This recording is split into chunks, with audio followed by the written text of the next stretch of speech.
Right then, so we're going to change things up a little bit. So we've just done the podcast, me and Chad, Mr. Punchline himself, boom. And what we're going to do now is he's going to be interviewing me, and I don't know what he's going to ask me yet, but I'm a little bit nervous. So this is going to be uploaded separate to the podcast. So just, tune in and see what happens. There you go, yeah? I'm nervous, let's go. Relax, brother. So you're quick enough, not quick enough, but you have a lot of guests on the podcast. You do a lot of Instagram posts, you do a lot of, you're everywhere right now, right? 100 miles an hour, and I love it. I just want to try and ask you some questions, just to see where you're at and how you're getting on and what the reason is behind everything and where you're going, what your goals are. So I'm just going to start firing away. So yeah, go, let's go. So the man behind the mic is Ryan, but he's the other side of the mic this time, so I'm going to grill him. So the first thing I want to know is, what was the idea and how did Ideas and Beers start? So where did you get the idea to start it, really? So talk us through that. So me and Jordan Thomas, again, we were just talking about it in the podcast the whole way. Me and Jordan Thomas, we set up a company called TAKEOVER, which was a male and female fashion store online. Now, we basically went to an event. We just went to an event which was, I think, it was something digital related. I think it was creativity/digital related. So we just thought we're just going to turn up and see what the fuck happens, basically. Just went with it. And we met a guy there called Cameron Steer. So he is now Dr. Cameron Steer, right? Got Dr. Cameron Steer even. Yeah. He's a doctor in like philosophy. He's great. You know what I mean? He's a very, very clever guy. So we met him, instantly hit it off. We were talking to him for ages after probably about an hour after the event, we were talking to him. Then we met him, he messaged me and Jordan saying, look, I'm starting, I want to start like a book sharing club in Swansea, basically. Yeah.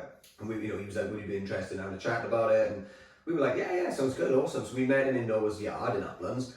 And we literally just sat down, had a couple of drinks, and we were talking about the book sharing club, but we were just talking in general as well, like me and you do, talking about not about football and things like that, just stuff which, we feel like is stretches your mind almost, you know what I mean? It's like, causes you to think in different ways. That's the conversations that I love, the conversations you love.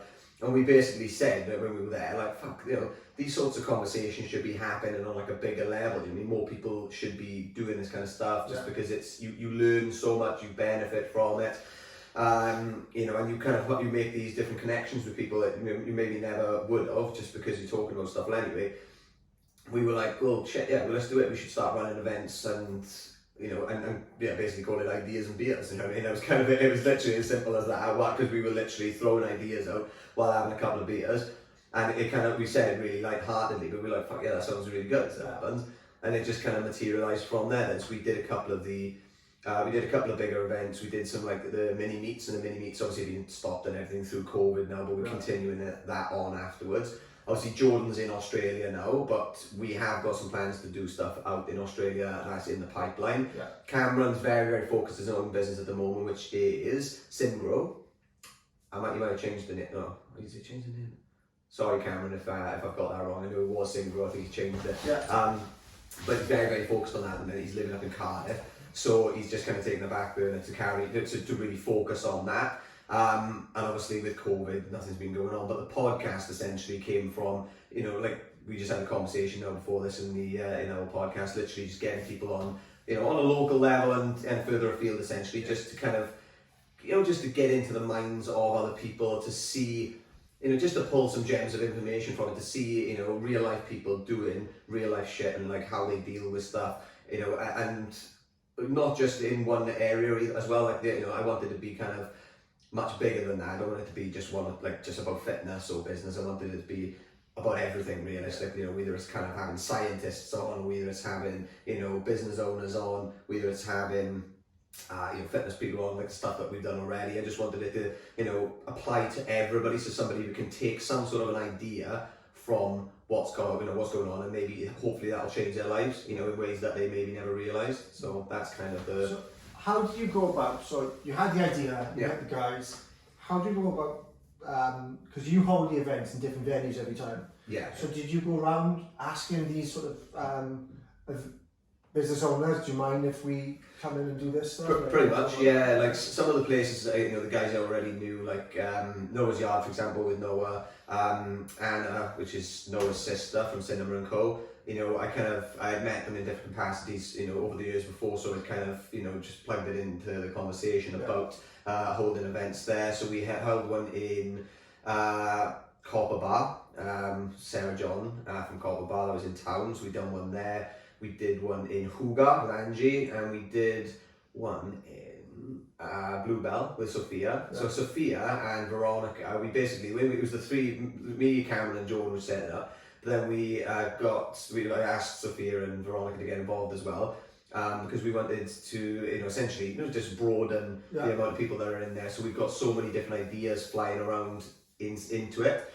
But yeah, we held one event there as well. Or two, I think we did 2 events there, which was great. But then, like I said, the mini meets were in different places. Now I'm kind of, we're doing the mini meets every fortnight in Noah's Yard, so there's consistency, with the venue and also the times and the dates and stuff like that. So I know it's hopefully going to work for people a little bit better.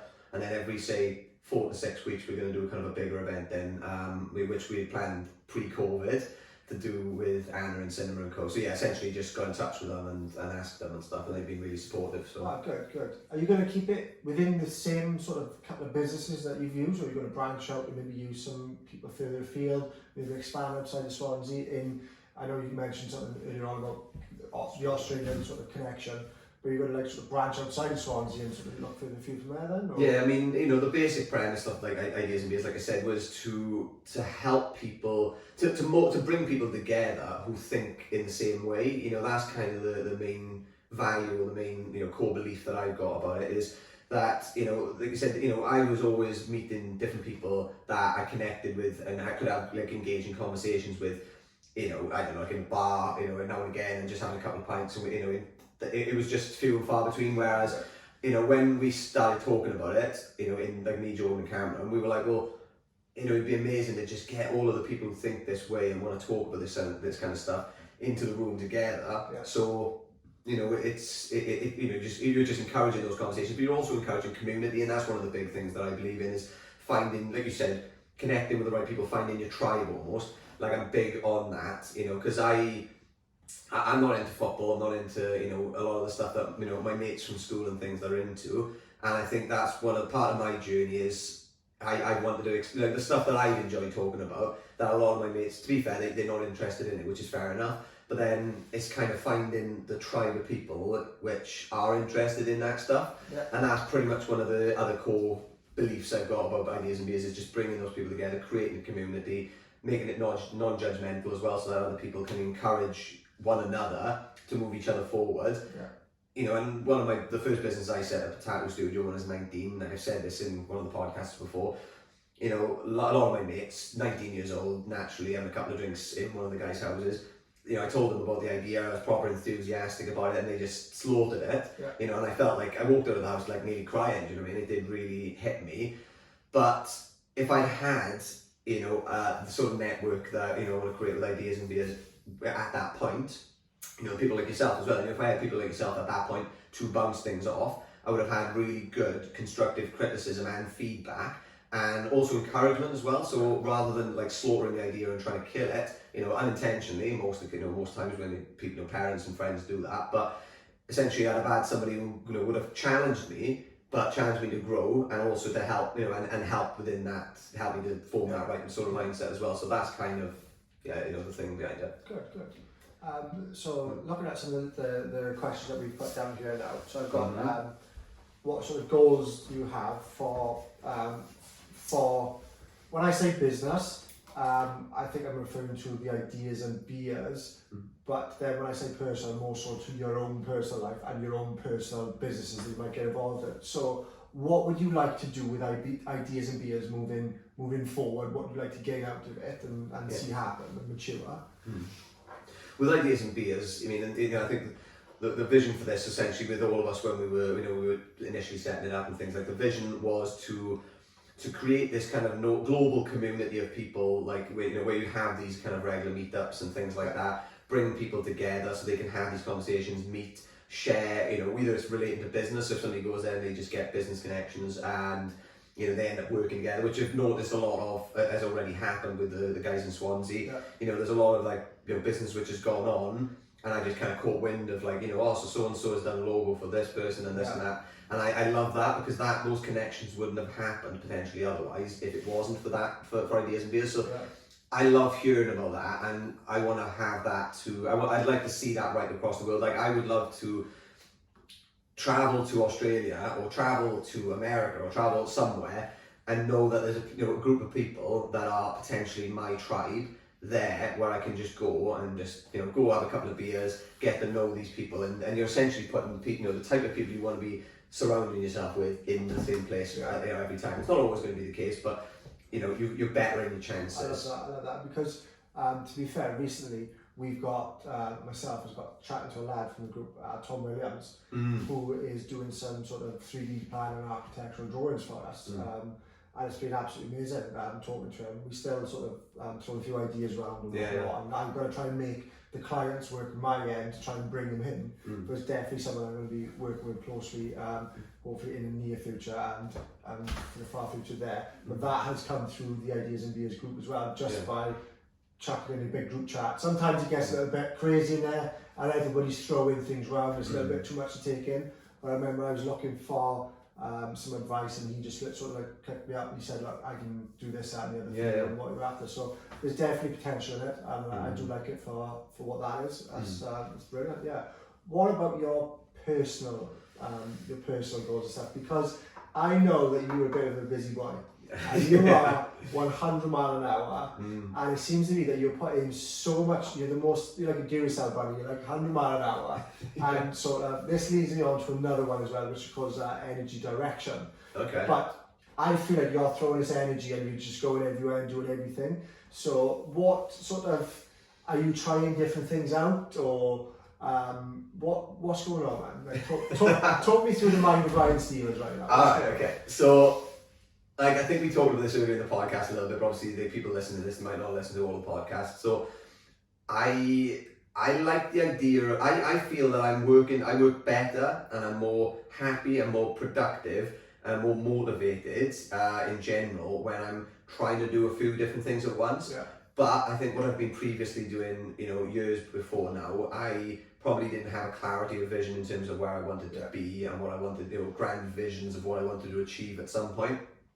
And I think what I've done up to date with the different businesses, they've all been, the different jobs that I've done, the different businesses I've done, they've all been very, very different.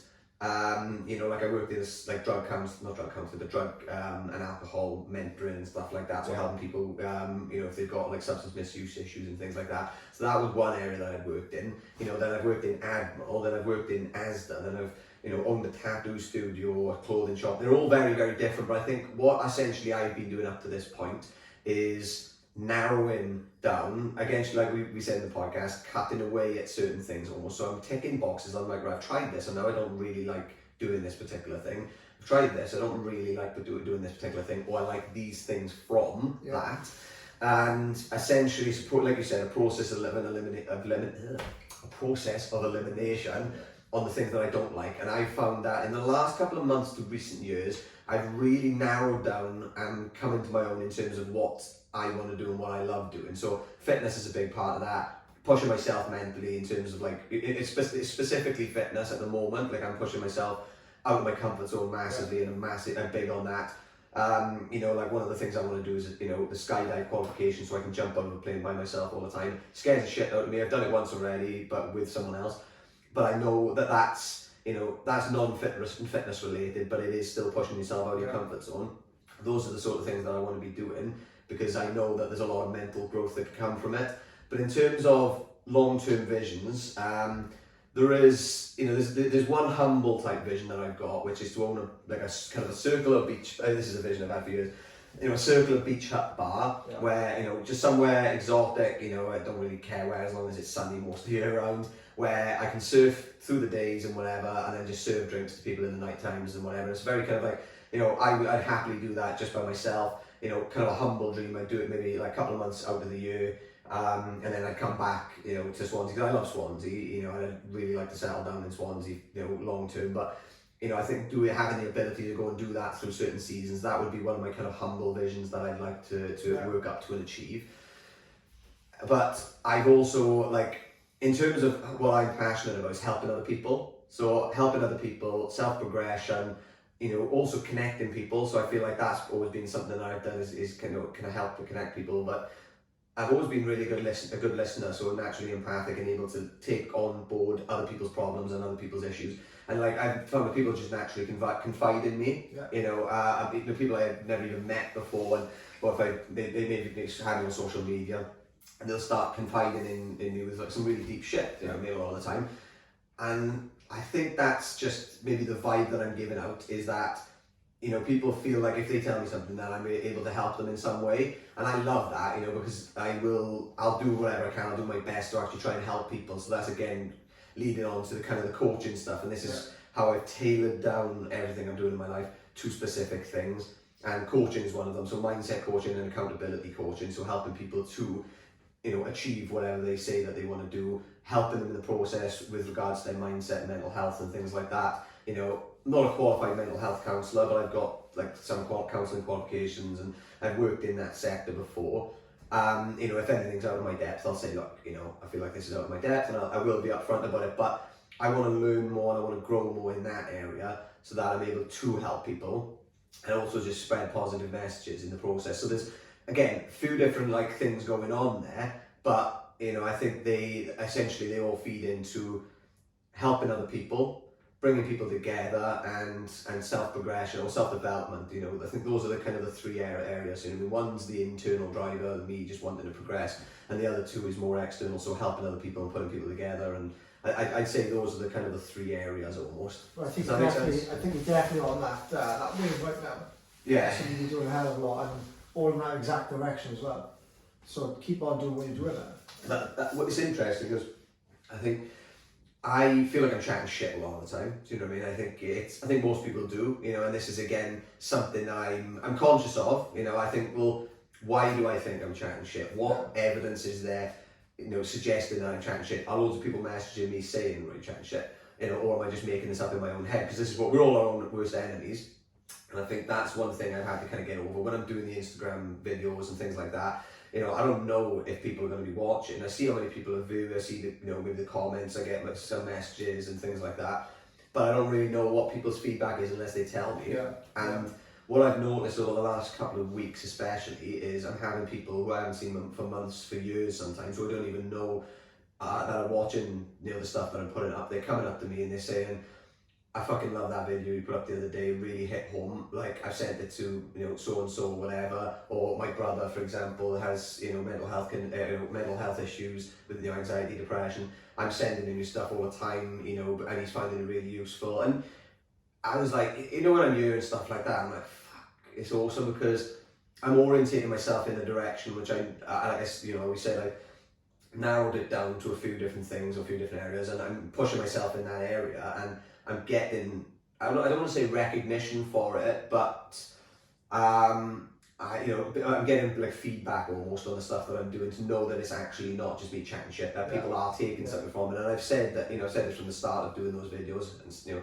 and the stuff that I'm putting out there with the podcast as well. If one person takes one positive thing from something that has been said by myself or somebody that's come on, the show, for example, then my mission's done. And that's the way I've been looking at it, and it seems to be paying off and seems to be helping people, so I'm really happy about that. Because there's another point that I've taken as well, because it takes a lot to just put yourself out there like that. Like, a lot of people would struggle with it, with modern day like trolls, like keyboard warriors saying crap. Like, do you get any like trash talk towards you, or has everybody seemed quite positive in general? Like, to date, I think most people have been very encouraging. I think some people will give constructive feedback, or they'll give their own opinion on something. So if I say something and they feel that they look at it in a different way, or there's like a slight divergence in terms of thinking, they'll mention it in the comments or whatever. Never like really negative. It's just more like, I agree with you saying, I actually do think that, or blah blah blah. Yeah. And they're always valid points. I think they are. Everybody's got their own mindset. That helps you to grow then, and maybe put you in a different direction. But 100%.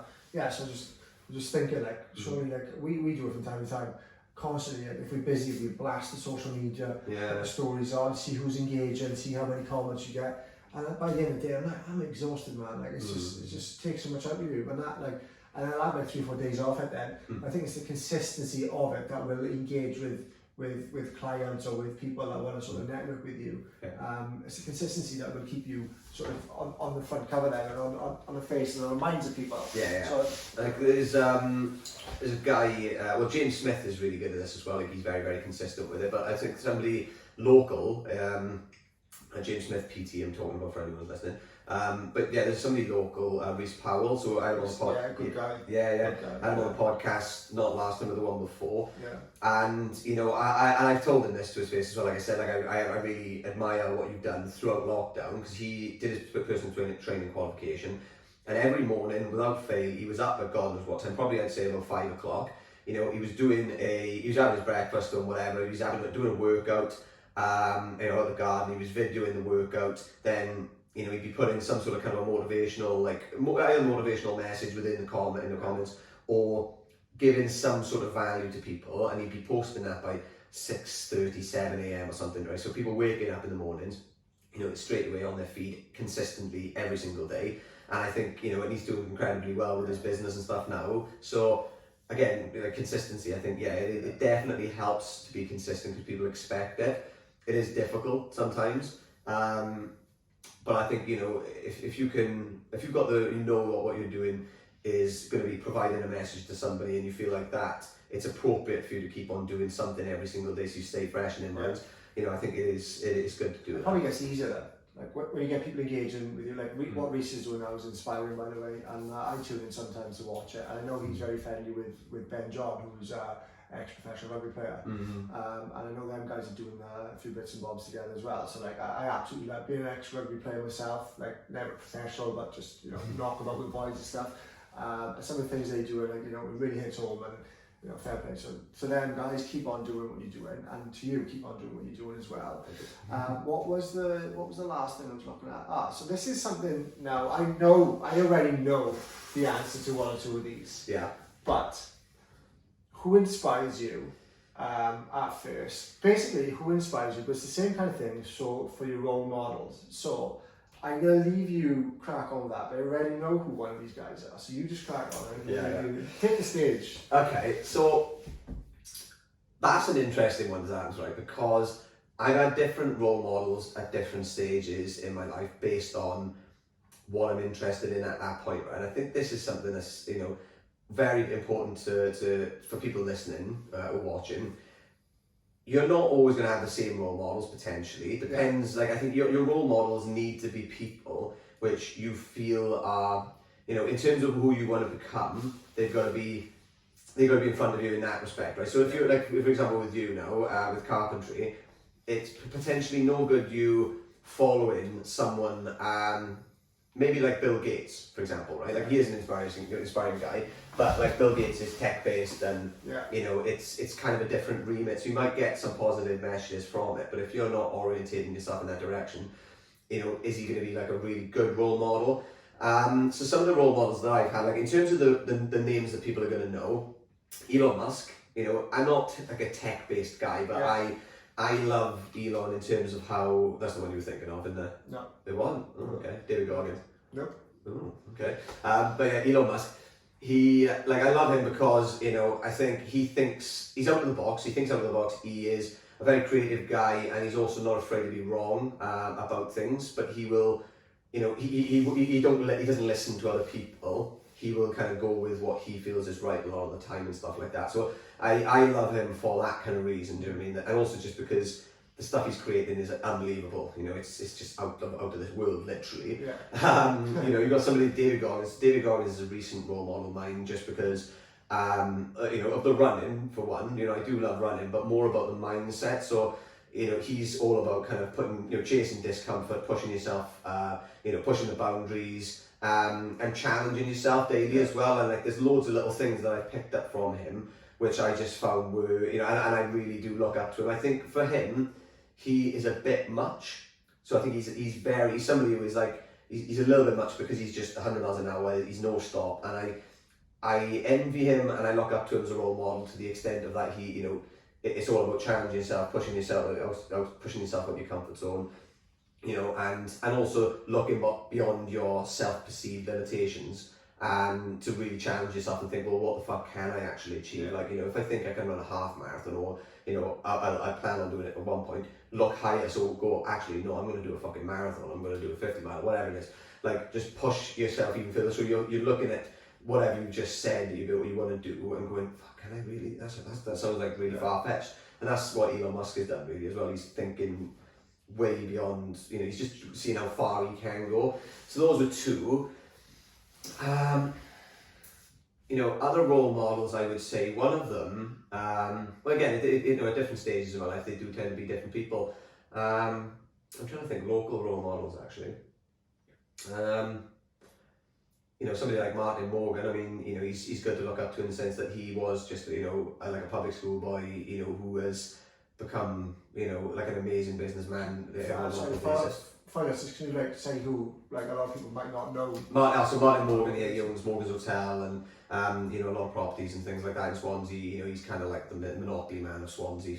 But, you know, again, he is somebody who's local, who's really worked hard and achieved massive success in Swansea, you know, and I don't know, probably on a national scale as well, but again, it brings it a little bit closer to home then, you know, the fact that he has just kind of come and worked really hard. Like the guy next door. That type of feeling, so we can relate to these people. Well, you know, it's not some sort of A-list celebrity in Hollywood. You know, it's someone that's local that we can sort of look at for inspiration and think like, how do we get to this point, and from that. And that's another one is Joe Rogan. Yeah. Is this the one you think of? No. Which one were you thinking of then? I was thinking Tony Robbins. Oh, Tony Robbins. Okay, yeah. Tony Robbins. Just for that reason, because he isn't just one topic. He will just inspire you for whatever you want to do. Yeah. And after asking a couple of questions that, you know, the things that you've said, I thought this for a while. No, you were. It's spot on as it happens. Actually, Tony Robbins. I think in terms of the coaching, in terms of what I'm doing, like again, a lot of it is modelled on Tony Robbins in terms of what he does. Just because I don't watch a lot of his stuff now because I watched it all years ago. But and funny enough, actually, he was probably the first person, or one of the first people I had as like you said, a role model in terms of elevating myself and going on a self-development journey. So I used to watch like a lot of the stuff the videos he would do, the long form stuff, you know, absorb a lot of the content that he was putting out there. And what I found with Tony Robbins is he's, like you said, he is all about helping other people. You know, that's at the forefront of everything he does. And, you know, he's got the events, he's got the coaching, he's bringing people together, all of those different things. Like again, like you said, the mindset coaching, the accountability coaching, all of those sorts of things that I'm doing are very much modelled on Tony Robbins. So yeah, that he is definitely a big role model actually. It's interesting to see. It's interesting to hear as well that every aspect of life, we all get different inspirations and different role models. So I thought it was very interesting to see sort of like where your energy for what you're doing comes from and who inspires you. So that's a good one, So I've got sort of 3 books that you might sort of recommend to the listeners that they should read. Okay. So one of the ones that I loved, there's going to be 3. I'm going to do more than 3. Well, I just wanted to keep it sort of consistent. Okay, right. So start with Why, definitely, with Simon Sinek. Yeah, I really, really loved that book. Again, I think it's not just if you want to set up a business. I think if you want to go forward and into a different type of role, or a profession and things like that, it allows you to really look at your own values and think, why is it that I want this job? What other values are kind of aligned with this particular role? Is it what I'm going to want to do? And I think a lot of people through lockdown in particular have realised when they've been taken away from the environments with work and the social circles, or whatever, the people, the colleagues and the environment, and they're working from home, a lot of people are like, I don't like this job anymore, because it's it's kind of drilled it down to what is the actual job doing, and is it aligned with your core values. So I think that's what I've spoke to a lot of people who have kind of been through those cycles through lockdown. But anyway, I've lost my train of thought. What were we talking about? 3 books. 3 books. That's it. Right. So start with Why. Simon Sinek. Perfect. Cool. Now, the second book I'm going to recommend, right, is it's probably the best book I've ever read, by a guy called Johann Hari. Now, this is a little bit different to the first one, but Johann Hart, well, the book that he wrote basically is called Chasing the Scream, right? And he was brought up in a family of people who were like addicts. I'm not sure who they were addicted to, but he was always around addiction. I think he became addicted to some sort of like legal, I think it was like painkillers or something like that at one point, or Valium maybe.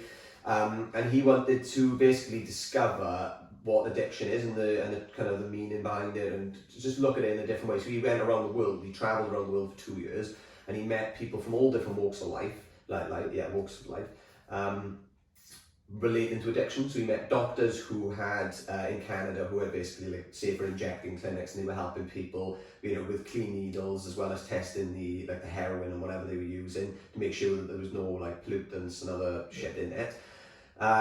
But he goes with all these different people, and they all give you their little take on their story and what's going on in terms of addiction. Then he summarizes it all at the end, and then he gives with the summary you're already making your own conclusion about stuff, and then he gives you his conclusion. And for me, that really, really changed my perception on labeling. And when you see people who are homeless or they're on the street begging, and or if you can see that they're clearly using drugs and things like that, it really changed my perception. Not to be like, oh, these fucking junkies or whatever. Like people, the common perception is, especially like in Swansea, a lot of people do think like that, and not to say I was ever thinking like that, but a lot of my mates would have, and if you'd stop to talk to one of them, like, why are you speaking to him? Whereas, like, after reading that book, it really changed my perception on not just addiction, but humanity in general. Yeah. So looking at people in a different way and realising that everybody's got a story and everyone's got circumstances which led them to be in the position that they're in now. And that just totally changed everything for me. I think I became a lot more empathic and a lot more kind of, I'd like to say non-judgmental as well. Yeah. Nobody's perfect. Like I no doubt they probably am judging in some ways in different, different capacities, but I definitely challenge it a lot more. So Chasing the Scream, Johann Hari, great book. There's another one, he's got Lost Connections. I've got that in the house. That's supposed to be amazing as well. But that will be one of my three.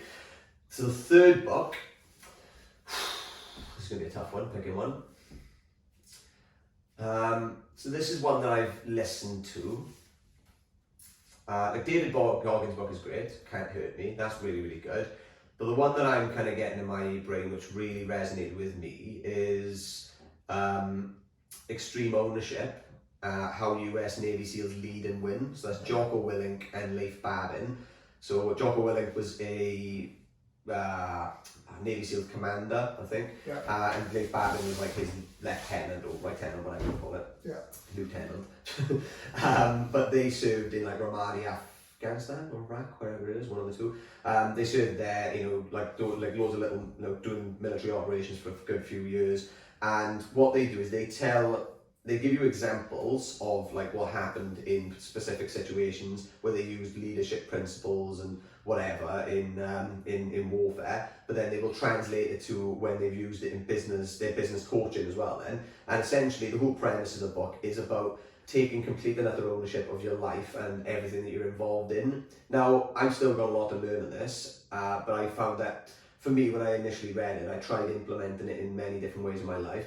And if, for example, the premise is, right, if something goes wrong, even if, we're quick to blame other people, we're quick to go, oh, it's fucking so-and-so's fault, they were the one who, blah, blah, blah, blah, blah. When you do that, you're passing the buck and there's no lesson for you to learn because you're not accepting that you've got a response, you're responsible to a certain extent for what's gone on. When you actually take ownership of it, even if it's a tough pill to swallow, even if it's very minimal what the input you had in it, if you take ownership of it, go, actually, this is my fault because I could have done this better, and you take that on, you are instantly you're empowering yourself to take the lessons from it and learn from it and grow, but you're almost putting a message out to other people, because like they would, like for example, I used to do it with my manager in my last job with the University of Wales, Trinity St David. If something would go wrong with a booking with a conference in. Now, when I listened to that book, rather than say it's catering's fault, even if I thought, they could have done something better here, I will look for the lesson in terms of what I could have learned from it and go, this is my fault because, I'd say that to my manager, and a lot of the time she would go, okay, great, you've done wrong, that's fine, I don't need to shout. And then other times she'd go, no, I understand where you're coming from, but this is not your problem. This is their issue. And she liked that honesty, I think. I think the fact that I was being very like, I was owning the mistakes, and for me, I was just growing from it. I was learning from it, and I think all of the shit that's gone wrong in my life in other areas, I've been quick to blame other people. When I listened to that, I reflected back on stuff and thought, what ownership could I take, of all of these different things, businesses that had failed and stuff. I was quick to blame the economy. I think a lot of people are the same. If you mess something up, the only way you're going to learn is if you own your own shit. Don't blame other people. Put your hand up, be honest with yourself, ask yourself the questions, because it's the only way you're going to learn. Next question is, what would you change in the world and why? Oh, okay. Deep, bro. Oh, deep. This deep shit. What would I change in the world and why? Okay, so I think I'd like to say the way that we live. And when I say that, I mean in terms of sustainability is something that I'm quite passionate about. I do. That is something for me. Like, I think I see some of the stuff that goes wrong in the world, and I used to look at it in a negative light. Now I see an opportunity for change. Now I look at it and think, well, if this thing is wrong in the world, there's people out there, like, maybe me, maybe someone else, who can actually go out there and make a difference. So like beach cleans, for example. I love doing like little beach cleans every now and again, and in the mornings and stuff like that. And the way I used to look at it is like, fuck's sake, everybody's littering, this is like, such a problem, and blah, blah, blah. And I looked at it with a negative light. Yeah. When I actually decided to look at it and go, this is giving me a purpose in the mornings to wake up, or whatever, on the weekend, to wake up, to go down the beach, to do a little bit of a litter pick and whatever, and then actually feel rewarded for what I've done. Yeah. I know I'm making a difference in that area, and I think that I look at that in a different way now. So like, I see those as opportunities rather than negative things. But go back to the question itself, what would I change in the world and why? In terms of the way we live, I would say I would like to see more. This is one of the grand visions I've got, essentially, is to create forested communities. So you'd have kind of small, compact, like, I know this is done in probably different places already, but having it rolled out. So when I see new developments, housing developments, you see trees being cleared away and habitats destroyed, and animals and insects killed and things to make that happen. For me, I think you need to clear some of the trees if you want to use the land and things, but why not clear what you need to create like the roads and whatever, but then plant more trees, or replace the trees somewhere else and actually create forested communities. You could create, you could make it amazing. Like fairy lights, so like paths, and treehouse community centres. You can, and then also you can teach people about sustainability by having like little local farms feeding, which feed to specifically that little community. Yeah. Rather than, and again, you're talking about the globalization. You've got like planes, trains, lorries, and everything traveling all over the world with different supplies. And I think I'd like to see little community hubs come together where they're self-sustaining with food that's there, and you can still have things being brought in, but they're not so reliant on that. So there's less air mileage, there's less boats traveling, there's less lorries traveling. You've got more people working together in smaller communities, and again, this is like coming to the tribe thing. I think we need to go back to that. We need to go back to having our tribes. We need to slow down. Slow down. Everything's too fast. Everything's 100 miles an hour. Just need to slow down. But have you watched Down to Earth with Jack? I watched the first one. It's a good watch. A lot of people tell me to watch that. Very, very good. You'll enjoy that. But yeah, I think in a nutshell, we need to slow down and learn to like grow our own crops, like make our own food, like that type of stuff. And 100% we need to slow down, because the world's just going to go bang. But it's down to how many people are living. Like we're breeding like mad. We just can't keep up, and it's just global warming just getting a problem. Something needs to happen. There's a good book actually, which is called Factfulness by a guy called Hans Rosling. So he's died now actually, but the book is a couple of years old, and basically his job, I can't remember, maybe you'd call him like a data analyst or something, right? Essentially he makes the statistics for things, right? So you literally pull the data, and make statistics for stuff, and it's really, I'd say, warming actually, or reassuring about the world. So you think like, there's so many murders going on, there's so much this stuff going on in Africa, there's loads of wars and this and that, and he gives the actual statistics, breaking it down, and in comparison to like 50 years ago, 20 years ago, 100 years ago, whatever it is. And it actually really makes you think, you know what, it's not all that bad. Like one of the examples he gave was about child mortality in specific countries, right? So I think 20 years ago is not a long time, right? So 20 years ago, like in Asia or certain like Saudi Arabia, maybe places like that, I think child mortality rate was maybe like 25-30%, right? It was like incredibly high. In the last 20 years, that's gone down to like 10%. So like, there's a massive deduction.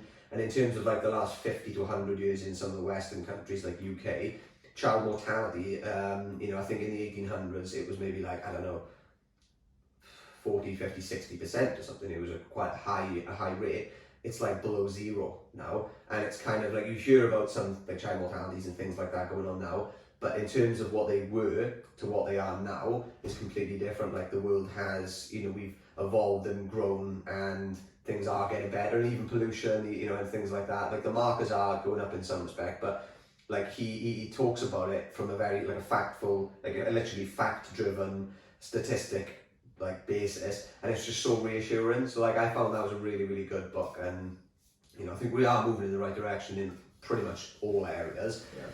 It's just difficult to see that when you've got the media, highlighting the negative propaganda stuff. as well, isn't it? Yeah, propaganda. False media. 100%. So the last one, I want to lighten the mood a little bit. The last question I wanted to ask you really before we close up is to describe yourself in 3 words. I feel like I'm in a job interview.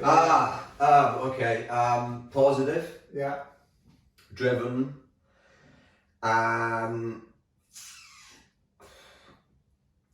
I'd say caring. Positive, driven, caring. Yeah. Okay. I'd say I'd go for that. Yeah, I think. Is there any sort of final message you'd like to sort of share or give to the audience whilst watching? Maybe for some motivation for the week coming up or the month coming up, or sort of just close it up for us, right? Okay. I would say, I think, we talked about this in our podcast as well, be yourself. So be your authentic self. Like I was trying to be somebody I wasn't for a long time, and I think now, as I've gone on and I've tried different things, I've become, like these different things in life, within the jobs that I've done and whatever, I've tried being somebody else or living a different life that just didn't fit with me. Like now I'm starting to move in my own direction. I'm starting to actually follow my own values and my own passions, and I feel like it's paying off for me. I feel a lot happier, I feel a lot more driven and focused. So be yourself, be your authentic self, even if other people don't like it, even if other people give you shit for it, just do it. Just be yourself. If you want to watch a fucking, if you're a bloke and you want to watch a chick flick, go fucking watch a chick flick. If you want to go, I don't know, run a 50 mile or 100 mile and everyone thinks you're a fucking lunatic, like what people have been saying to me. Yeah. If you want to do it, go and do it. Be that authentic self. Yeah. Because just before we close up, one thing that I learned, everybody's faking it till they make it. But if you were faking it and I'm faking it, are we fake with each other? We should be real with each other. Yeah. So if you're real and say, look mate, I haven't got this, or I don't own this possession, or things aren't good, or whatever the hell it is, like you're going to vibe, you're going to get that true vibe with someone else, which will connect you, rather than faking it and saying, well, I've got X, Y, Z and I'm the best, and you might be driving someone else down by bragging about something. So 100%. I believe in exactly what you said, like be a true version of yourself, because you're going to attract the right people in your life rather than the wrong people in your life. 100%, that's it, yeah. Something I've heard before is, show me your 5 closest friends and I'll show you who you're going to be.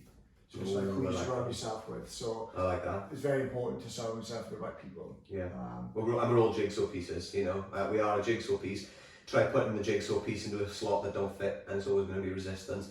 I think when you find when you find the right slots for your jigsaw piece, things will naturally start to fall into alignment. Sarah Maxwell talks about that, law of attraction, synchronicity. Yeah, we talk about angel numbers, isn't it? 1111.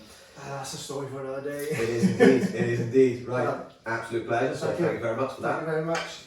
Cheers. Come on.